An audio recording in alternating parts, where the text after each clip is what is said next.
Another important aspect of a distribution is its spread, the extent to which observations vary around the center of the distribution. There are several measures of spread that we could use. Unlike measures of center, where the different measures are used in different circumstances, there is one pretty clear winner when it comes to measuring spread: the variance, and by extension, the standard deviation. Other options are the range, which is the difference between the minimum and maximum, the interquartile range, which we talked about previously, and the median absolute deviation, which is like the variance but uses absolute values instead of squares. The variance takes the difference from each variable's value to the mean, squares the difference, and then sums them across all values.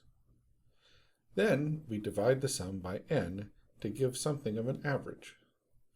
The variance, then, is really the average squared deviation of observations from their mean. We denote the variance with a lowercase sigma squared in the population. More often we use the standard deviation, which is the square root of the variance, because rather than being in units of the dependent variable squared, it is interpreted in units of the dependent variable. For example, if I told you that the average age in Canada was 50 with a standard deviation of 6, you would interpret that as follows. On average, people are roughly 6 years away from the average age. The equation on the previous slide required us to know mu, that is the population mean. Generally, this is something we won't know, so we'll have to replace mu with an unbiased estimate of that quantity. In this case, we use the sample mean, x bar. The equation also changes a bit in another way.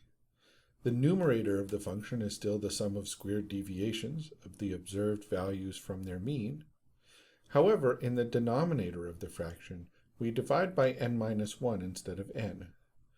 We use n-1 because we had to estimate the mean rather than simply knowing the population mean mu. We don't have a lot of alternatives to the standard deviation, so we pretty much use it anytime it's theoretically reasonable. The variable should be interval or ratio level, or used as such.